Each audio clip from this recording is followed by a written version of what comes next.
Assalamualaikum warahmatullahi wabarakatuh.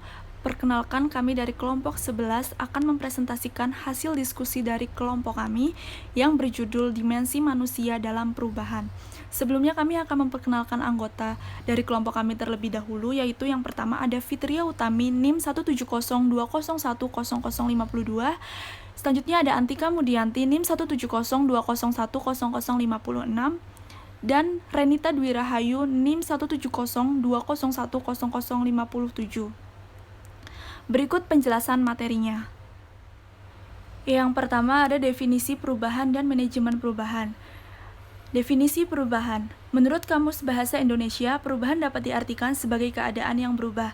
Jadi, bisa kita definisikan bahwa perubahan adalah peralihan keadaan yang sebelumnya. Perubahan tersebut tidak hanya berupa keadaan saja, melainkan bisa berupa perubahan pola pikir dan perilaku suatu masyarakat. Definisi manajemen perubahan. Manajemen perubahan adalah proses terus-menerus memperbaharui organisasi berkenaan dengan arah, struktur, dan kemampuan untuk melayani kebutuhan yang selalu berubah dari pasar, pelanggan, dan para pekerja itu sendiri.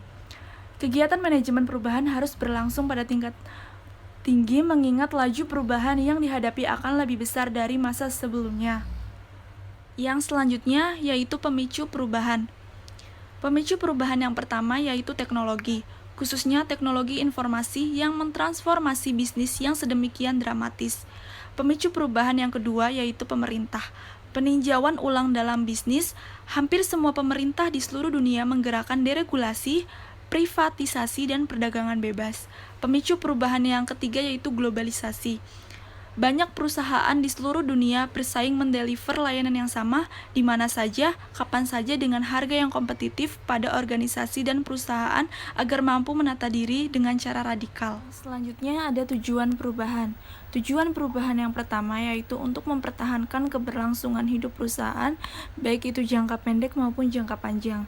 Tujuan perubahan yang kedua yaitu untuk menyesuaikan diri dengan perubahan yang terjadi di lingkungan eksternal atau sikap tenaga kerja perubahan, strategi korporasi, perubahan teknologi dan peralatan dan lainnya, serta di lingkungan eksternal yaitu perubahan pasar, peraturan, hukum, kebijakan pemerintah, teknologi dan lainnya.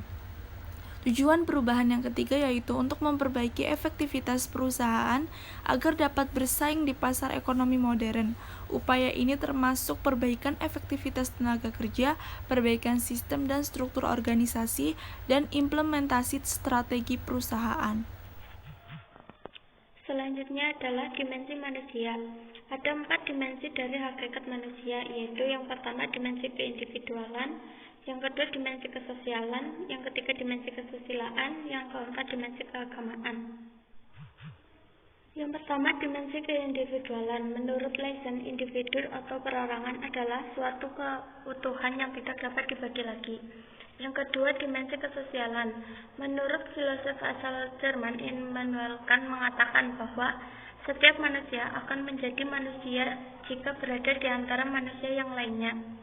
Semua manusia di dunia ini dikaruniai potensi atau kemampuan untuk bersosialisasi. Yang ketiga dimensi kesusilaan.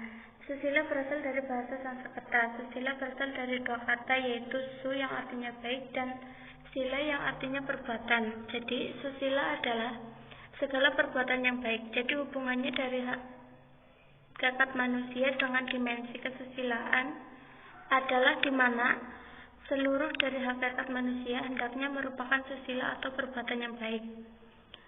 Yang keempat adalah dimensi keagamaan. Pada hakikatnya manusia adalah makhluk yang religius.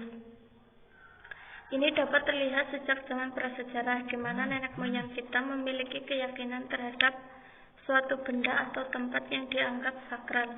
Di Indonesia, setiap warga negara dibebaskan untuk memilih agama dan yang diyakini masing-masing. Dimensi manusia dalam perubahan.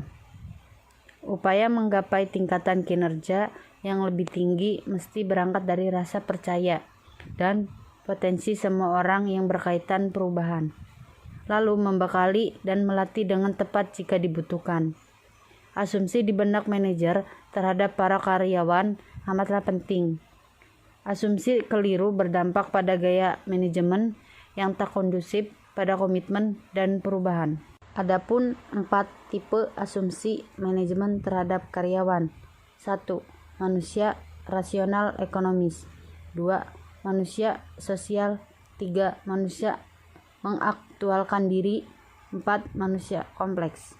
Cara karyawan merespon berbagai strategi manajemen dalam penerapan perubahan bergantung pada notif, kemampuan, serta sifat. Tugas mereka yaitu 1. Persamaan perubahan. 2. Memulihkan kembali harga diri. 3. Menyediakan informasi. 4. Memberikan orang lain waktu. 5. Mengikutsertakan orang lain. Dan 6. Melibatkan semua orang. Sekian presentasi dari kelompok kami. Kurang lebihnya mohon maaf. Wabillahi taufiq wal hidayah. Wassalamualaikum warahmatullahi wabarakatuh.